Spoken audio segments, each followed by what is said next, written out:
Allo la télé. Allo la télé. Allo la télé. Bonjour chers téléspectateurs, vous le savez, quand il sonne 11 heures, nous entrons en scène pour faire de la télé notre chose. Dans ce numéro de À nous la télé aujourd'hui, il sera question de mannequinat, ces filles et femmes qui nous font rêver. Puis nous parlerons également d'une maladie banale mais mortelle, la gastro-entérite. Et puis, quelle est l'utilité du sport dans la vie de nos enfants? Restez en notre compagnie sur Mecha Télévision. Bienvenue.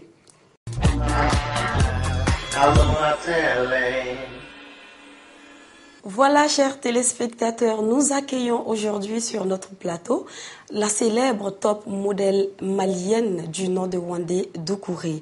Vous l'aurez compris, il s'agit aujourd'hui dans la rubrique de Natou du métier de mannequinat. Alors, bonjour Wandé Doucouré. Bonjour. Vous allez bien? Très bien, merci. Voilà, nous verrons tout de suite les détails avec Natou. Alors, le mannequinat est la profession des personnes qui posent pour l'industrie de la mode et sont appelées mannequins. Il sert principalement à la promotion des accessoires de mode, des produits de beauté, mais aussi de l'habillement. Il sert également de reproduction aux différentes émotions que veulent faire valoir les photographes, mais aussi les créateurs. Alors, mademoiselle Doucouré, vous appartenez à quelle catégorie de mannequinat ? Alors, je dirais que je suis mannequin podium. Je fais également, comme vous l'avez dit, la promotion des produits de beauté, des accessoires de mode. Je fais également des publicités et voilà quoi, un peu de tout on va dire. D'accord. Il est dit que le mannequinat de la haute couture reste le plus prestigieux. On n'y rentre qu'à la suite d'une sélection très sévère. Alors, comment êtes-vous rentrée dans ce milieu de la mode ? Alors, j'ai été recrutée lors d'un casting pour un grand défilé à Bamako ici par un jeune modéliste du nom de Seydou Soumaoro. Alors, il m'a proposé de faire partir de son agence, donc j'ai accepté et voilà, ça a été le succès. D'accord. Vous a-t-on soumis aux critères de forme, de poids ou Bien encore sûr. de taille comme exigé par les créateurs en général ? C'est limite obligatoire. Parce qu'il faut un profil bien précis, il faut être fine, il faut avoir certains critères de sélection, voilà. C'est très important. Alors, Wandé, vous, en tant que femme africaine aujourd'hui, est-il facile de se frayer un chemin dans ce milieu-là? Bien sûr, il faut juste de la détermination. Quand on est déterminé, on arrive à faire tout ce qu'on veut. Et puis, bien sûr, il faut aussi avoir le profil, quoi.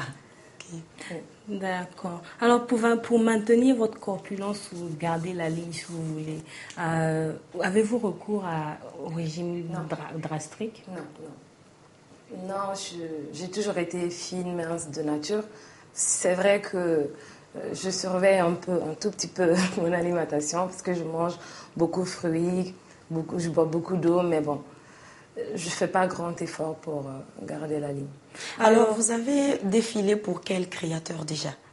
Alors, il y en a beaucoup, la liste est longue. J'ai défilé pour Gilles Touré, que beaucoup connaissent, pour Patéo, pour la malienne Maria Bokoum, pour Seydou Soumaoro, pour Karl As, pour Alfadi, pour... la liste est très longue. Hein. Très. D'accord. Et que pensez-vous des filles anorexiques que l'on utilise sur les produits en général? Alors, là, c'est moche. Je trouve que c'est moche parce que même quand elles défilent, il n'y a pas d'éclat. C'est vraiment pas une bonne image pour la mode. Et déjà, elles ne sont pas en bonne santé. Exactement. L'anorexique, c'est une maladie. Disons qu'en Afrique, on n'est pas très confronté à ce problème. Voilà. De poids? De poids, pas tellement. Parce que ici, il y a même des mannequins de grande taille, si vous voulez, qui défilent. Donc, souvent, même quand tu es trop mince, tu es disqualifié, quoi. Okay. On ne te prend pas. D'accord. Et il est dit que dans le milieu du mannequinat, le harcèlement, la drogue ou encore la prostitution sont le lot de certaines filles qui veulent percer dans le métier. Avez-vous été confrontée à de telles propositions? Non. Vous savez, ici au Mali, là, on est à nos débuts dans la mode, on va dire. La mode n'est pas très développée ici. Donc les histoires de drogue, de prostitution, tout ça, moi je dirais que c'est en Europe, c'est pas en Afrique. Non. D'accord. Alors, vous avez duré dans le mannequinat, Oui. si je me trompe, 6 ans. Exactement. Après toutes ces années, quel avantage en tirez-vous? Ben, je sais pas, quand on est adepte de mode et qu'on est dans le mannequinat, on le vit bien, quoi. Si c'est une passion, voilà. Après, on le vit bien. On le- On vit bien, vous avez On le beaucoup vit bien. d'avantages. Alors, beaucoup, bien sûr. Les parce que- voyages, entre Surtout voyages. le côté financier. Au-delà de ça, vous êtes bien payé dans ce métier? Au Mali, non, pas tellement, non.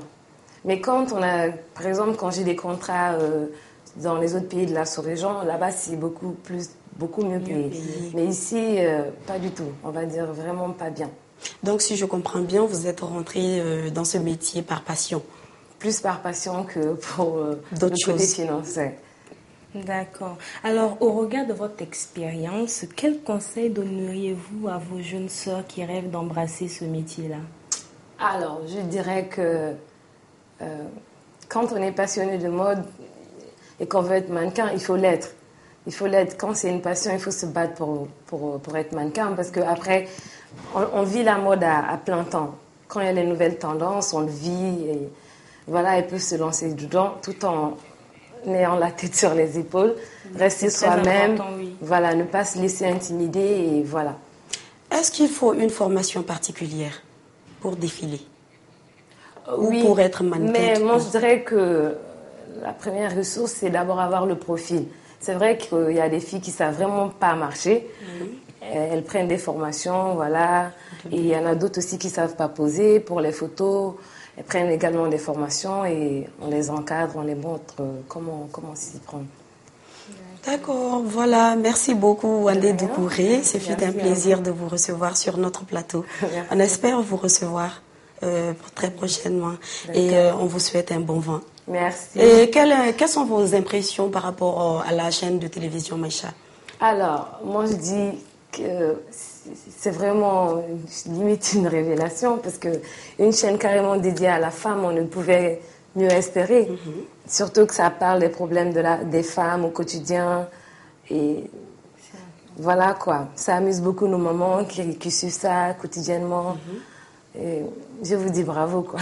Merci, c'est gentil. Merci beaucoup, Wandé. Merci. Au revoir. Allons la télé. On dit souvent d'un enfant qu'il est en bonne santé lorsqu'il est hyper actif. Alors le sport fait donc partie de l'éducation de l'enfant. Comment, pourquoi et quand?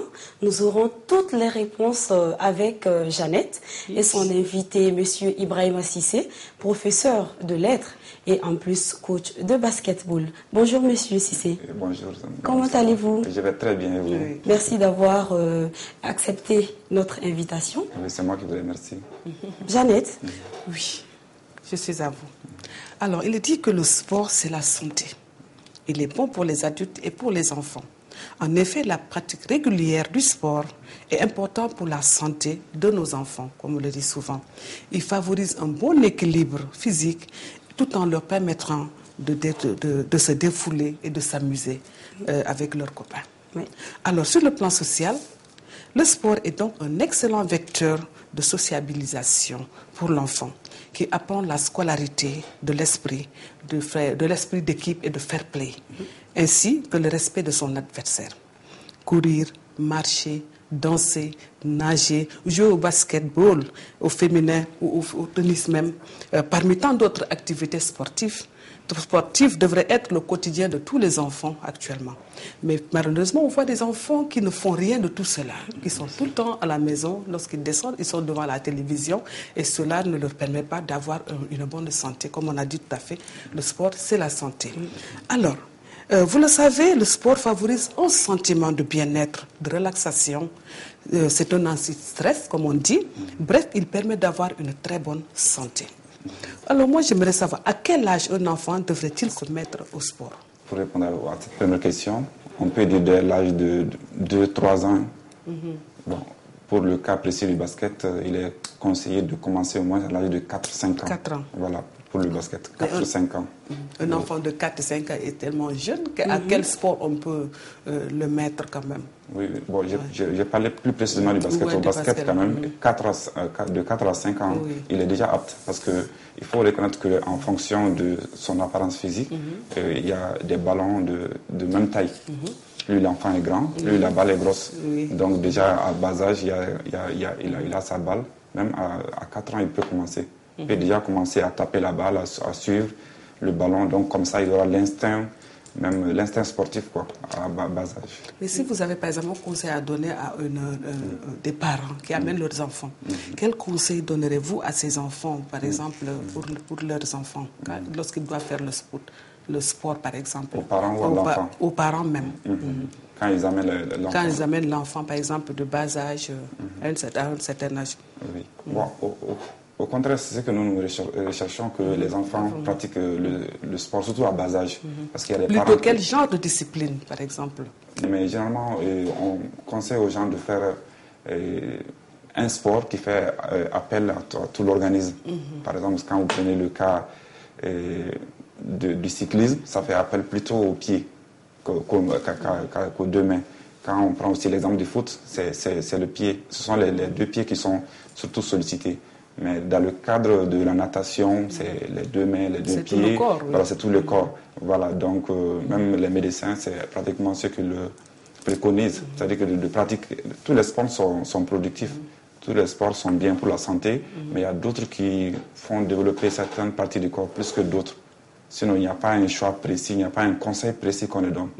L'enfant, c'est à l'enfant de voir à la télé avec ses amis, parce que souvent l'enfant est influencé par son ami. S'il voit son ami qui fait du karaté ou qui fait du tennis, il a tendance à faire le même sport. Quelle discipline conviendrait à l'enfant? Un sport individuel ou collectif? Bon, ça dépend, les deux, parce que ça dépend de ce que l'enfant aura choisi. Par exemple, s'il veut le tennis c'est un sport individuel. S'il veut, par exemple, faire du volleyball, c'est un sport collectif. Donc, même les parents, ça veut dire que suivent le choix de l'enfant. Il y a des parents qui se disent, ah non, moi je suis footballeur, mon enfant sera footballeur. Mais il y a des parents qui se disent, ah, si mon enfant veut faire un sport, peu importe le sport qu'il veut faire, moi, l'essentiel pour moi, c'est de l'appuyer dans son choix. Mais il n'y a pas un choix précis entre parce que tous les sports, le sport même, quand on prend sa définition d'une façon globale, c'est un ensemble d'exercices qu'on peut pratiquer de façon individuelle ou collective pour faire des compétitions ou bien pour s'amuser.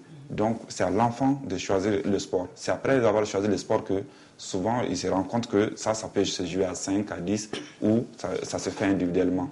Voilà. Donc, dans tous les deux cas, c'est quand même productif pour l'enfant. Mais quand même, est-ce que avant de pratiquer le sport, un enfant doit-il aller chez un médecin pour voir s'il est apte ou pas? Bien sûr, ça il le faut. Parce qu'il faut qu'il passe chez le médecin pour faire ce qu'on appelle un test de visite médicale, voilà, et contre-médicale. Tout ça, c'est pour voir si il est vraiment apte à le faire. Parce que vous n'êtes pas sans savoir que souvent il y a des maladies que les coachs ignorent. Donc quand le coach arrive, tout de suite il se dit que tous ceux qui sont là doivent faire, c'est-à-dire que le même sport. Par exemple, s'il vient, il peut leur demander de faire 10 tours d'un terrain de football. Et s'il se fait qu'il y a un parmi eux qui a atteint d'une maladie de cœur ou qui a été déjà opéré, ça peut créer un problème. C'est pour cela qu'on demande forcément aux parents de signaler, c'est-à-dire que l'aptitude physique de l'enfant. Est-ce que l'enfant est apte à faire le sport? Voilà. Et si oui, de produire vraiment une fiche médicale qui l'atteste. Voilà, ça c'est quand même primordial. Parce qu'on peut accuser le coach après, parce qu'on ne sait jamais ce qui peut en découler si on le met au même rythme que les autres sans le savoir. Justement, ce qui veut dire qu'il faudrait soumettre l'enfant au contrôle médical avant. Mais quels sont les bénéfices qu'ils en tirent, les enfants, sur le plan physique, psychologique, eux-mêmes scolaire? Oui. Bon, et le sport, comme vous le savez, a assez de bienfaits qu'on ne peut même pas finir de tout citer, mais on peut les classer essentiellement sur 3 plans. D'abord sur le plan physique. Bon, quand on dit le plan physique, un peu sur le plan sanitaire. Donc on sait qu'en faisant une activité physique, on sollicite l'organisme. Donc le premier des bienfaits est d'abord le renforcement des os. Voilà. Quand on fait le sport, c'est les os qui se renforcent. La deuxième des choses, c'est que le cœur aussi vraiment se durcit et arrive vraiment à faire son travail une fois qu'on pratique le sport. Donc il se solidifie et il arrive vraiment à pomper le sang, à éjecter le sang et l'oxygène au niveau de tous les organes. Donc ça, c'est un deuxième point. Un troisième point, c'est la graisse. Parce que ça aide à combattre la graisse. Quand on fait régulièrement le sport, donc on n'a pas le temps de grossir, ça aide à rester mince et à éviter l'obésité. Voilà, donc voici le troisième point. Le quatrième point également, on peut parler de ce qu'on appelle la lutte contre la sédentarité, parce que l'enfant, au lieu de rester chaque fois à la maison avec les manettes de jeu, les consoles, l'ordinateur, tout ça, de rester confiné à la maison, il sort, il va faire une activité. Forcément, c'est avantageux pour lui. Un autre point, c'est, comme je viens de le signaler, l'hygiène de vie. Parce qu'en pratiquant le sport, on s'habitue tous les jours à quand même on prend des habitudes. Et dans ces habitudes-là, il y a l'hygiène de vie. L'enfant, tous les soirs, il part faire du sport. Il se rend compte qu'il ne doit pas être sale. Il se rend compte qu'après avoir fait du sport, les maillots sont, c'est-à-dire que sales et plein de sueur. Il doit se laver, s'échanger. Donc forcément, l'hygiène de vie est là. Il prend une certaine habitude. Donc voilà. Donc sur ce premier plan, l'avantage est tout d'abord physique. Donc sur un deuxième plan, on peut parler de l'avantage psychologique. L'enfant a besoin souvent de s'exprimer tous les jours, aller à l'école, ça veut dire que ça amène une certaine monotonie. Donc il faut qu'il fasse autre chose après. Qu'est-ce qu'il peut faire? On sait que tous les enfants aiment s'amuser, aiment jouer. Donc, mais la pratique du sport est encore meilleure parce qu'un enfant qui est timide, le sport l'aide à s'extérioriser, à s'exprimer, à s'identifier. Maintenant, un enfant qui est assez turbulent et qui est assez provocateur, ça lui permet vraiment de se calmer, de se détendre. Vous voyez. Donc voilà un peu le côté psychologique des avantages à faire le sport. Voilà.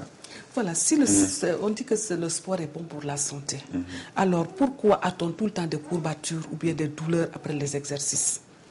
Bon, ça c'est normal.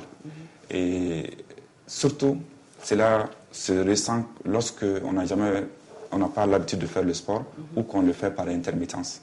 Supposons que vous fassiez le sport aujourd'hui et que vous attendez encore un mois pour le faire. Donc il y a déjà, c'est-à-dire un certain temps qui se découle entre les deux séances. Donc le muscle n'est pas habitué à ça.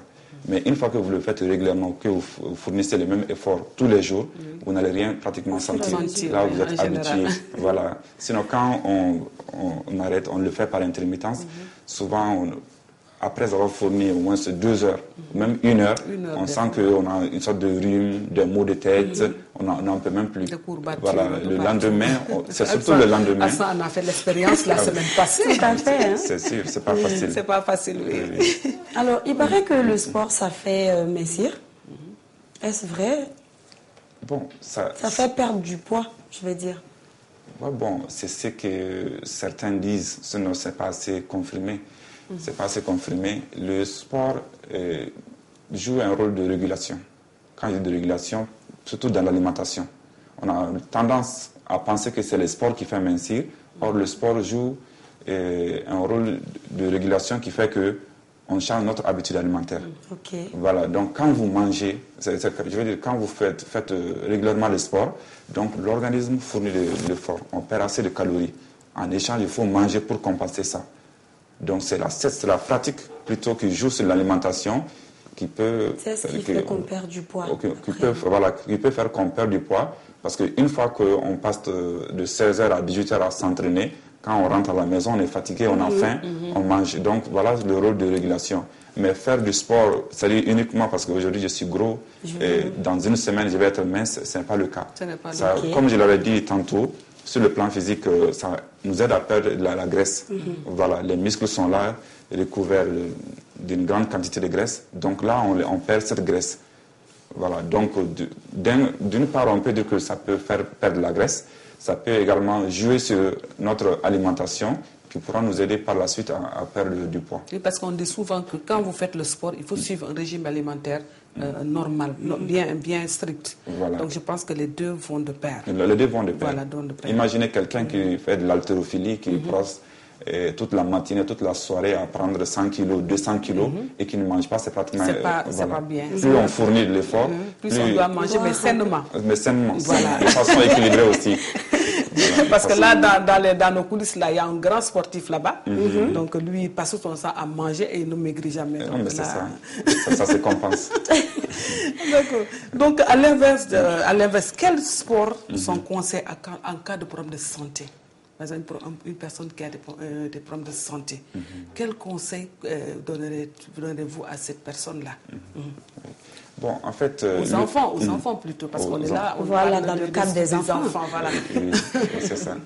Bon, le sport, il y a plusieurs sortes de sports. On ne peut même pas citer la discipline individuelle et collective au niveau du sport, mais ce qui est un peu étonnant, le sport le plus pratiqué, c'est la marche. Oui. Sur le plan mondial. C'est ce qui est d'ailleurs bien recommandé pour beaucoup de diabétiques, des gens qui ont des problèmes pour marcher. Et puis, parce qu'on peut le faire à tout âge. Oui. Voilà. Donc, quand on a des problèmes de santé, il est formellement recommandé de ne pas rester statique, de ne pas rester dans son salon, tout ça, de sortir.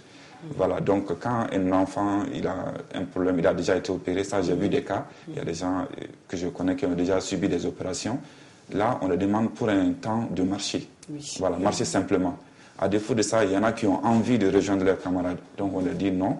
Donc maintenant, si les autres doivent au moins faire 15 minutes de course avant de commencer l'entraînement, toi tu feras 5, ou bien tu feras 2, ou bien tu le feras de façon progressive. Vu son état de santé. Voilà, vu son état de santé.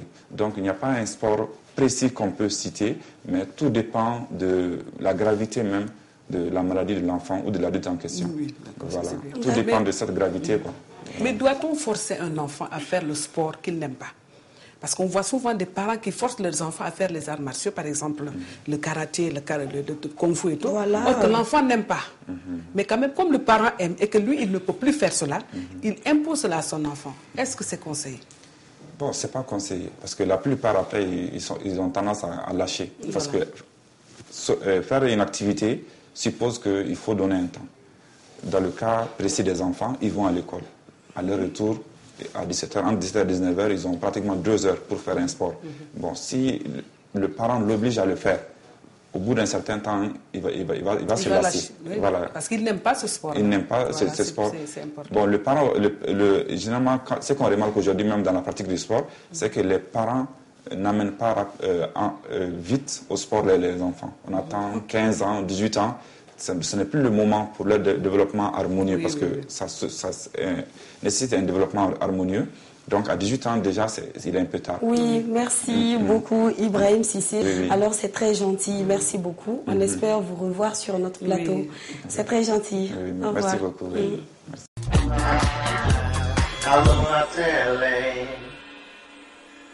Dans Mode et Beauté, nous arborons le chignon.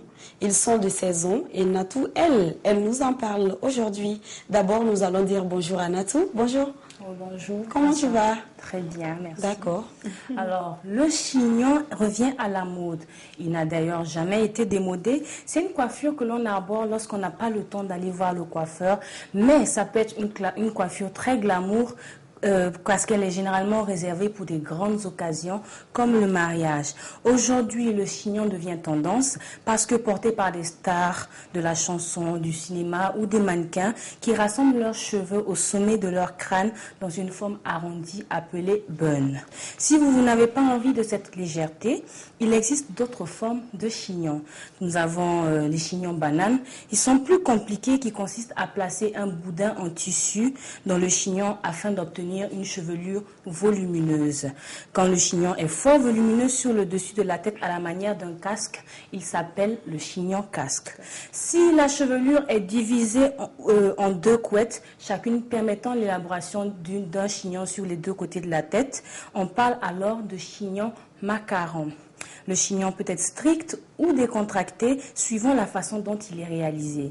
Il peut donc être romantique, sophistiqué, champêtre ou tout simplement naturel. À chacune la bonne solution selon la forme du visage, votre personnalité ou tout simplement la robe que vous avez choisie. Alors Natou, le chignon est de tendance, hein, et pourquoi on le fait de temps en temps? Le chignon classique retrouve ses lettres de noblesse. Posé sur le sommet du crâne et faussement négligé, il offre un look jeune et moderne. Réaliser un chignon est un jeu d'enfant. Une fois que l'on a pris le coup de main, crêper légèrement les cheveux et brosser-les vers l'arrière pour les rassembler en queue de cheval.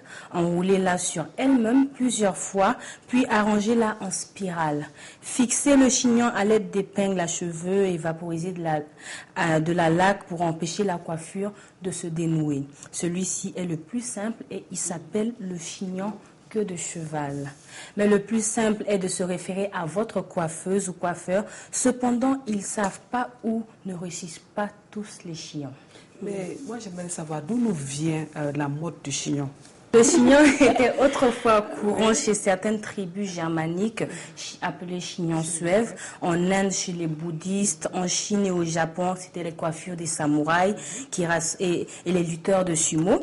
Les hommes sikhs également rassemblent leurs cheveux en un chignon au sommet du crâne, qui est en général enroulé dans un foulard.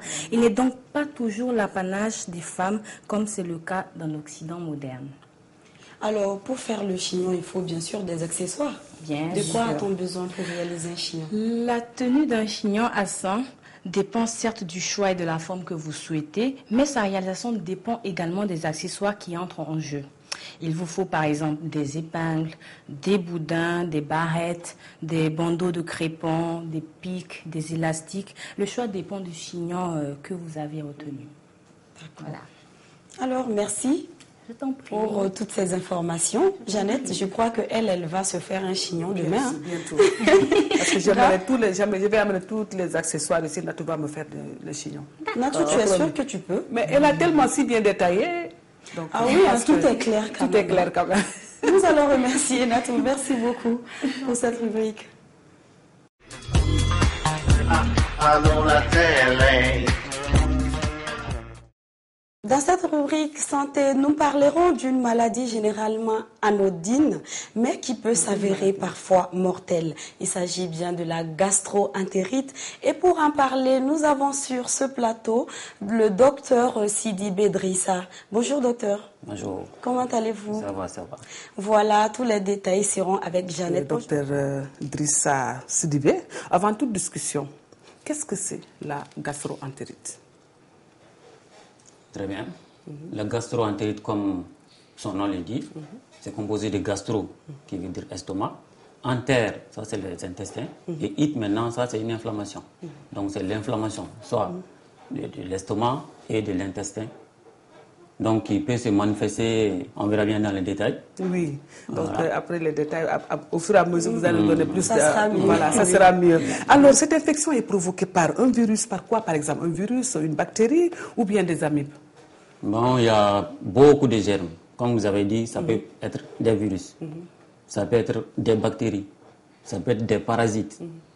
Donc, à chaque cas, sa spécificité. Si c'est des virus, ça a une symptomatologie et un traitement spécifique. Si c'est des bactéries, autre traitement aussi, différent de ces... Donc les traitements diffèrent. Donc chaque bactérie ou chaque virus avec son traitement. Ah d'accord. Alors docteur, puisqu'on parle d'une maladie, quelles sont ces manifestations ou symptômes?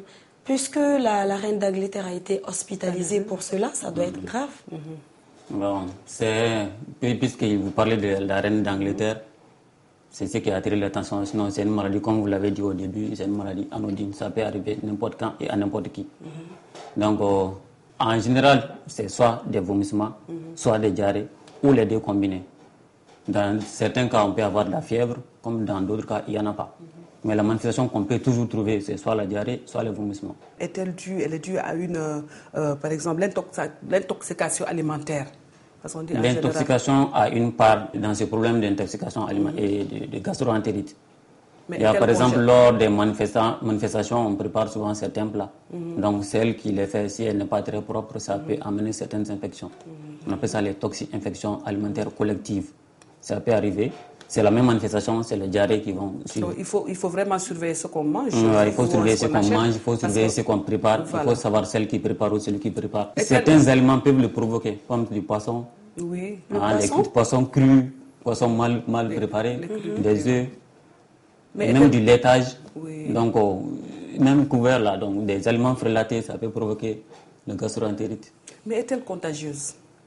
Comme on a dit tout de suite, les toxines Par exemple, M. Sidibé, bon, j'ai la gastro-entérite et puis si je mange avec Astan, est-ce que Astan peut attraper cela à travers moi? Ça va être un peu compliqué parce qu'on dit qu'avant de manger, de se laver les mains avec du savon. Même si vous utilisez le cuillère, se laver les mains. Lorsque vous vous lavez les mains, il y a peu de chances que ça atteigne votre cellule avec qui vous mangez. Seulement, si le plat que vous mangez, si c'est un plat contaminé, donc tout le monde va être contaminé. Tout le monde va être contaminé. Voilà. Donc c'est pour cela qu'il est recommandé de couvrir ou bien de bien préparer les aliments ou bien de bien faire cuire. Ce qui est recommandé. Oui. Il paraît aussi, docteur, que cette infection inflammatoire du système digestif peut disparaître très généralement d'elle-même au bout de 48 heures ou de 72 heures, selon bien sûr l'âge du patient. Les cas qui disparaissent en général dans les 48 à 72 heures, ça c'est les cas d'origine virale. Donc pour le traitement, il n'y a pas grand-chose, c'est la réhydratation. Donc pour ce qui est des autres, par exemple les affections parasitaires, les affections bactériennes, il va falloir intervenir. Donc pour les virus, il n'y a pas grand-chose à faire, mais pour les autres, il y a quelque chose à faire. Dans ce cas, quelles sont les précautions à prendre? Les précautions. Les aliments. C'est comme on parle d'alimentation, c'est ce qui va provoquer. Donc, bien surveiller son alimentation. Ne mangez pas de n'importe quoi. Et voilà. Moi, j'aimerais savoir comment se passe les prises en charge, de la personne infectée. Comme on a dit, c'est une gastro-entérite, ça peut entraîner des diarrhées, des vomissements. Tous ceux qui vont parler de diarrhée, de vomissement, on va obligatoirement parler de déshydratation. Donc, le premier traitement, c'est de réhydrater. Que la gastro-entérite soit virale, qu'elle soit bactérienne, il faut réhydrater. Est-ce que c'est la même façon pour les enfants et pour les adultes? C'est le même sort de traitement? Si on doit traiter une gastro-entérite, la première mesure, c'est de réhydrater. Par exemple, chez l'adulte, l'enfant est plus fragile que l'adulte. Donc, ça va nécessiter, si c'est grave, ça va nécessiter une perfusion. Mais si ce n'est pas grave, donc on va donner des solutions de réhydratation orale. Oui, vraiment. Mais d'origine virale, on ne va pas faire de traitement bactérien, on ne va pas donner. Mais si c'est d'origine parasitaire ou d'origine bactérienne, on va donner soit des antiparasitaires, soit des antibiotiques. C'est déjà bien. Mais en général, c'est la réhydratation, le traitement. Tellement. Jeannette est tellement intéressée par cette maladie. Tu as d'autres questions? Oui, je voulais lui poser la question, une dernière question, pas une dernière question quand même, parce qu'on en a tellement ici. Et quand surviennent les complications, puisqu'elles peuvent devenir mortelles, la gastro-entérite? Quand est-ce que les complications peuvent survenir vraiment? Dans toute maladie, il y a une phase d'évolution. Donc on part d'abord de la phase où c'est pas très grave, c'est une phase aiguë où il peut y avoir quelques diarrhées. Mais plus le temps passe, plus la symptomologie se complique davantage si on ne fait pas de précautions. Alors, la complication, ça peut arriver. À force de perdre trop de liquide, on va se déshydrater. Donc ça peut amener, ça peut aboutir jusqu'au coma, même jusqu'à la mort. Donc l'hydratation, la réhydratation que vous pensez peut-être est la solution. La vraie complication qu'il faut craindre, ça c'est l'état de dénutrition. À force on peut perdre du poids, trop de poids en un laps de temps. Je ne sais pas si vous avez déjà entendu parler des cas de choléra où on peut perdre 10 kilos tout de suite. Mais ça arrive souvent que vous recevez des malades dans ces cas. Et comment ça se passe en général, comme vous êtes médecin et que vous connaissez vraiment le système? Quand la gastro-entérite survient, des fois, ce qu'on peut faire comme analyse, on peut peut-être demander la coproculture, c'est-à-dire l'examen des selles, pour savoir le germe qui est en cause. À défaut, on peut faire l'hémoculture. Mais des fois, on n'a pas tout ce temps-là. On se permet de réhydrater. Parce que souvent, pour avoir les résultats, ce n'est pas trop facile. Donc, on se permet la réhydratation. En général, ça passe. On dit souvent que cette maladie arrive très fréquemment pendant les saisons pluvieuses. Est-ce que c'est vrai? Bon, ça peut arriver pendant les saisons pluvieuses. Parce qu'en ce moment, peut-être on se dit qu'il y a la pullulation des mouches. Parce qu'il y a certains germes qui peuvent être transmis par ces mouches-là. Mais il n'y a pas que la saison pluvieuse. Ça peut survenir à tous les moments. À tout moment. Ouais. Donc, si vous avez un conseil à donner aux personnes qui vous écoutent aujourd'hui, les conseils que vous devez leur donner, par exemple, les précautions à prendre, surtout. Alors, voilà. J'en ai quelques-uns. Oui. La première des choses, c'est de se laver les mains avant de manger. La deuxième des choses, c'est de bien conserver les aliments. Bien préparer d'abord les aliments. Voilà. Et lorsque vous ne finissez pas, si vous devez manger le reste après, donc vous devez les conserver très bien. Voilà les principales mesures. Et si on sent que ça ne va pas, se rendre dans un centre de santé où on peut faire une prise en charge. Parce que souvent, il ne faut pas confondre gastro-entérite et autre chose. Donc ceux qui s'y connaissent, il vaut mieux les rejoindre pour qu'on puisse faire le traitement. Voilà, Jeannette.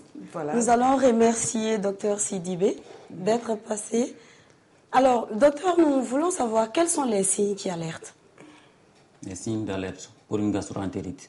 Vous allez retenir la diarrhée, les vomissements, qui peuvent souvent être associés à de la fièvre. Donc, plus le temps passe, plus les selles vont se rapprocher, la diarrhée va continuer, les vomissements vont continuer. Donc, c'est largement suffisant comme signe. D'accord. Donc, si une personne voit tous ces signes-là en elle, elle peut aller consulter le médecin. Mais qu'est-ce que vous dites aux gens, par exemple, qui ont des diarrhées, fréquents comme ça, et puis qui vont voir ailleurs, comme je peux dire, vos frères, les tradipraticiens? Est-ce que ça aussi c'est recommandé? Non, moi je n'ai rien contre les tradithérapeutes. S'ils savent traiter, c'est bon déjà. C'est bon. Il y en a des bons comme il y en a des mauvais. Comme chez les médecins aussi, il y a des bons, il y a des mauvais. Donc, s'ils peuvent traiter, c'est bon. Mais dans le cas contraire, faites confiance aux médecins. On peut venir nous voir à tout moment. Et surtout ne pas confondre gastro-entérite et autre chose. Autre chose, oui. Parce qu'il y a tellement de maladies qui peuvent amener les diarrhées et les vomissements. Par exemple, le simple palu, ça peut amener les diarrhées, ça peut amener les vomissements. À ne pas confondre. Ouais. Voilà, merci docteur pour vos éclairages. Ce fut un plaisir de vous recevoir sur notre plateau. C'est moi qui vous remercie. Voilà, merci beaucoup. Bonne journée.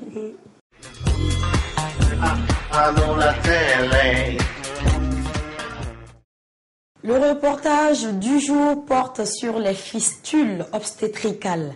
Le document que nous vous proposons est réalisé bien sûr par Caroline Ouanro Tuina. Je m'appelle Arandé Marie-Jeanne. Je viens de Koudou. L'histoire de Marie-Jeanne aurait pu passer inaperçue, tout comme celle de ces 2 millions de femmes touchées dans un silence absolu chaque année dans le monde. Il faut le rappeler, la maladie est classée parmi les 10 sujets dont le monde n'entend pas assez parler selon les critères de l'Organisation des Nations Unies. Sur ce nombre, l'Afrique est celle qui paie le plus lourd tribut. Alors, Marie-Jeanne est doublement chanceuse. Elle a triomphé de son mal, cette maladie de la honte qui pousse sa victime à l'écart pour mieux la dévorer. Ça se manifeste par des pertes d'urine, des pertes de gaz ou des pertes de matière fécale incontrôlées par le vagin. En ce moment, la femme, l'entourage sentira des odeurs quand même nauséabondes à l'approche. Quand la femme s'approche, et c'est vraiment pas intéressant pour elle. Cette maladie-là, si ce n'est pas Dieu seulement, on ne peut pas raconter ça. Mais la maladie nous a souffert dans notre vie. Chaque fois, quand on se lève le matin, il faut qu'on lave les siphons, on fait tout. Même si tu laves ça tout de suite, ça se mouille. On ne peut pas faire d'ici 2 heures de temps. On est toujours dans l'eau. Chaque fois, tu es fatigué. Tu ne veux même plus te plonger la main dans l'eau. Mais si tu ne plonges pas ta main dans l'eau, même si tu laves ça, l'odeur ne passe pas. Si tu rentres dans le taxi, on te fait comme tu ne te connais même pas. Mais c'est Dieu qui nous a fait ça. Fistule obstétricale, un terme recherché pour traduire une cynique vérité. La maladie frappe dans le sillage de la vie, oui, car c'est très souvent en voulant donner naissance que les femmes l'attrapent. La fistule peut survenir après un accouchement. C'est là où on dit que c'est une cause obstétricale. Et soit après une intervention, après la chirurgie au niveau des parties, des organes génitaux de la femme. Et aussi, elle peut être d'origine traumatique. Dans notre cas, la fissure obstétricale, c'est un orifice anormal accidentel et qui se trouve soit entre le vagin et la vessie. En ce moment, elle laisse passer les urines par le vagin, soit entre le rectum et le vagin. En ce moment, elle laisse passer les matières fécales et le gaz par le vagin. Contre le mal, celle qui, de nouveau, apprécie la vie à sa juste valeur aura donné du temps et du courage. Le parcours est long et périlleux, digne de celui du combattant. Le 25 septembre 2009, que nous sommes venus chez elle. Elle nous a accueillis pour toutes choses. Des pailles, la nourriture, du savon, tout. Et puis, on nous a amenés à l'hôpital après. On a eu l'opération en 2009. Ce n'est pas réussi. Nous sommes restés ici jusqu'à 6 mois. On a retourné chez nous. Après, la rendez-vous encore, nous sommes revenus. En 2011, on était là. Et puis, septembre 2011, on était là encore. Et 2 septembre 2011, on a fait l'opération, ça n'a pas réussi. Et puis, ils ont reporté ça. 16 2011 encore, puis ça n'a pas réussi. Après, on était venu dans le centre, on a duré là, ici, dans le centre encore. Et puis, elle nous a envoyé à Boromo. Et en décembre 2011, on était à Boromo. On a eu l'opération 15 décembre 2011. Après aussi, ça n'a pas réussi. Je suis partie chez moi. Et puis cette année encore, on est là. Et elle nous a soutenus encore. Elle nous a aidés. Nous sommes partis à Chifra encore. On a eu l'opération. Maintenant, ça va. Pour Marie-Jeanne, comme pour la plupart des femmes de ce centre d'accueil, la vie pourra reprendre son cours. Ici, en plus des soins qu'elles reçoivent, elles réapprennent la sociabilisation. Bientôt, pour bon nombre d'entre elles, il s'agira de réintégrer la société avec ses codes et valeurs. Pour Marie-Jeanne, c'est peut-être le point final sur cette page triste de sa vie qui est en cours. Pour bien d'autres femmes encore, le calvaire se poursuit. Voilà, c'était le reportage du jour. Oui, vous le savez, les femmes souffrent beaucoup dans ce monde. Et quelles sont vos impressions par rapport à ce reportage? Oui, moi, quand même, ce que j'aimerais dire, c'est sensibiliser la population, les gens qui vivent avec ces malades, elles ne sont pas rejetées, surtout aux maris. Parce que moi, je pense que vous êtes mariés pour le meilleur et pour le pire. Donc, quand on dit le pire, il faut s'attendre à tout. Donc de ne pas rejeter leurs femmes, c'est vrai, ce n'est pas agréable quand même, mais il y en a qui les abandonnent carrément des années sans revoir leurs femmes. Et je trouve que ce n'est pas bien. Et malheureusement, c'est ce qui se fait. Ces femmes sont rejetées de leur foyer, cette maladie. Et donc, comme tu l'as dit, il faut toujours sensibiliser la population. Une maladie, ça peut arriver à tout le monde. Hein. Et Natou? Moi, personnellement, j'avais jamais entendu parler de cette maladie-là. De la fistule obstétricale. Personnellement, j'avais jamais entendu parler, alors que nous, on est concernés. Hein, ils doivent beaucoup communiquer, faire connaître cette maladie-là aux femmes, parce que on est concernés, nous. Et avant aujourd'hui, j'avais jamais entendu parler de cette maladie-là. Et ça a l'air. Pourtant, ça existe. Ça existe, hein. Ça existe. Beaucoup de nos sœurs souffrent de ça. Et c'est vraiment. Surtout, ces victimes-là doivent avoir un soutien de la part de la famille, du foyer et même de la société. Mais heureusement qu'elles sont suivies après. Elles sont suivies après. C'est possible de soigner ça jusqu'à ce que. Oui, définitivement. Ça finisse définitivement. D'accord. C'est possible de le soigner définitivement. Voilà. Après, ces femmes-là sont prises en charge, on les apprend à faire des métiers, par exemple, comme beaucoup de métiers, pour ne pas qu'elles s'ennuient trop, ou bien pour qu'elles puissent reprendre le cours de leur vie. Puisque la plupart sont rejetés de chez eux, et donc pour avoir une nouvelle vie. Oui. Voilà, chers téléspectateurs, nous sommes au terme de cette émission et nous vous disons à demain. Merci.